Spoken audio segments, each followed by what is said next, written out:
Assalamualaikum warahmatullahi wabarakatuh. Semangat pagi sahabat-sahabat RS Mata Ahmad Wardi. Semoga senantiasa Allah memberikan kesehatan kepada kita semua. Pada kesempatan pagi hari ini, saya sedikit berbagi kepada sahabat-sahabat RS Mata Ahmad Wardi semua. Dalam kesempatan kali ini, saya sedikit sharing tentang risalah yang dibawakan oleh Rasulullah SAW tentang Islam, iman, dan ihsan. Sahabat tentu mengetahui bersama bahwasanya Islam, iman, dan ihsan ini merupakan sebuah pondasi dasar dalam kehidupan kita. Islam mengatur amal lahiriah kita, iman meneguhkan keyakinan batiniah. Sementara ihsan merupakan puncak kesempurnaan yang mengintegrasikan keduanya dalam satu kesadaran spiritual yang mendalam. Rasulullah SAW menjelaskan dalam hadis ketika Jibril bertanya kepada Rasulullah tentang apa itu ihsan. Rasulullah SAW menjawab, Qala an ta'budallah ka'annaka tarah, fa illam takun tarah, fa innahu yarak. Ihsan adalah engkau beribadah kepada Allah seakan-akan engkau melihatnya. Dan jika engkau tidak melihatnya, maka sungguhnya Allah melihatmu. Makna ihsan dan cakupannya.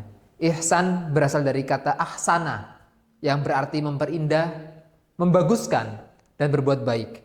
Dalam konteks syariah, ihsan mencakup 3 dimensi. Ihsan kepada Allah, yaitu menyempurnakan ibadah dengan menghadirkan rasa muraqabah, yaitu pengawasan dan ikhlas. Sehingga amal bukan sekedar rutinitas, tetapi kesadaran. Ruhani yang merasakan bahwa seorang hamba terhubung dengan Sang Khalik, Allah Subhanahu wa Ta'ala. Yang kedua, ihsan kepada sesama, menunaikan hak-hak manusia dengan penuh keadilan, kasih sayang, dan etika luhur. Yang ketiga, ihsan dalam pekerjaan dan kehidupan, bekerja dengan profesional, menjaga amanah, dan memberikan manfaat maksimal di setiap bidangnya. Dalam konteks kerja, ihsan bermakna seseorang merasakan sedang melaksanakan tugas dari Allah, merasakan pengawasan, bimbingan, dukungan, dan pertolongannya. Ia akan bekerja dengan penuh semangat, optimistis, bersungguh-sungguh dalam menunaikan amanah yang diemban kepadanya. Dengan demikian, ihsan bukan sekedar sikap moral, tetapi paradigma hidup yang melingkupi seluruh aspek eksistensinya seorang muslim. Kedua, kita mengetahui bahwasanya pentingnya ihsan dalam kehidupan kita.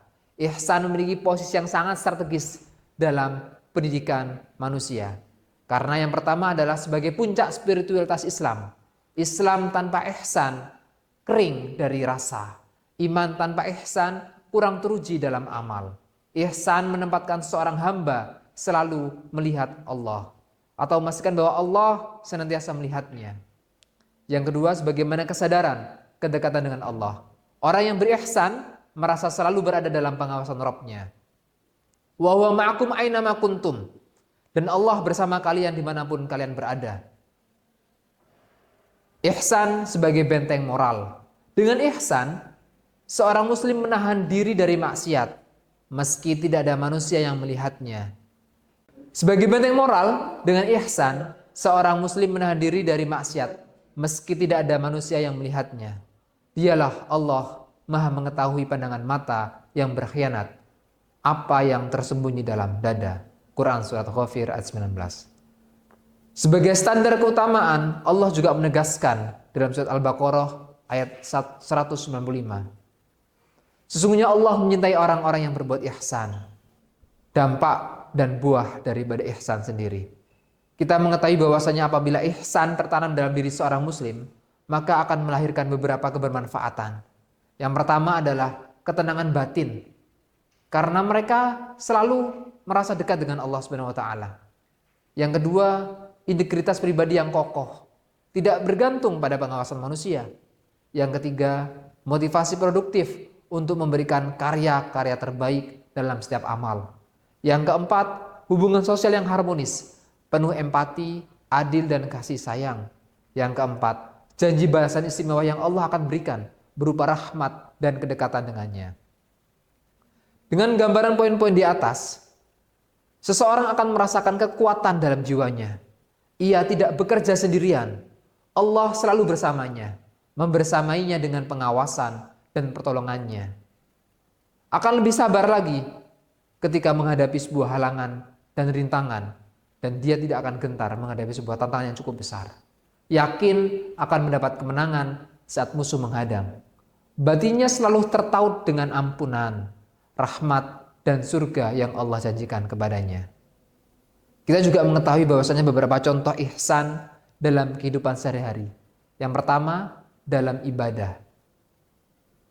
Melaksanakan sholat dengan khusyuk, tilawah dengan tadabbur, dan ibadah lainnya dengan penghayatan.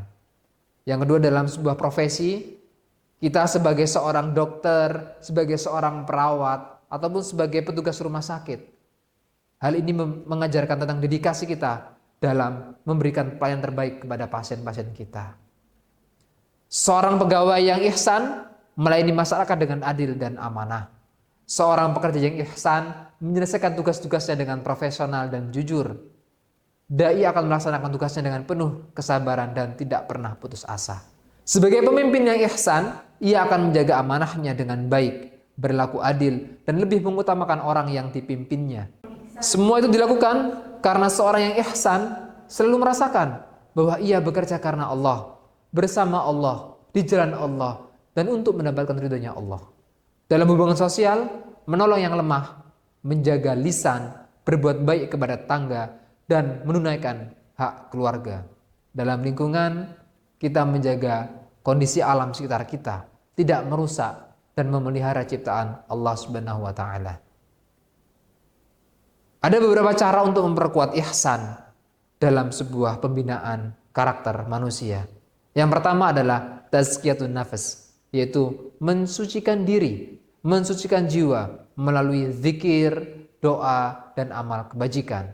Yang kedua, muraqabah, membiasakan diri menghadirkan kesadaran bahwa Allah senantiasa melihat kita. Yang ketiga, muhasabah, yaitu mengevaluasi amal harian untuk mengukur kualitas ihsan. Yang keempat, mujahadah, melawan hawa nafsu dan kebiasaan buruk dengan kesungguhan. Dan yang terakhir, lingkungan tarbiyah, yaitu menjaga kebersamaan dengan orang-orang yang soleh, yang saling menasihati dalam kebenaran dan kesabaran. Sebagai penutup, sahabat-sahabat RS Muhammad Wardi, ihsan adalah inti dari kesempurnaan seorang muslim. Ia bukan sekedar nilai moral, tetapi fondasi spiritual dan praktis yang harus ditanamkan dalam setiap aspek kehidupan. Dalam konteks tarbiyah, ihsan menjadi tujuan akhir proses pembinaan, yakni melahirkan pribadi rabbani yang senantiasa merasa diawasi oleh Allah, beramal dengan kesungguhan, dan menebar kebaikan kepada seluruh makhluk. Dengan menghidupkan ihsan, umat Islam dapat membangun peradaban yang adil, beradab, dan menjadi rahmatan lil alamin. Demikian, terima kasih sahabat-sahabat RS Muhammad Wardi, semoga bermanfaat. Assalamualaikum warahmatullahi wabarakatuh.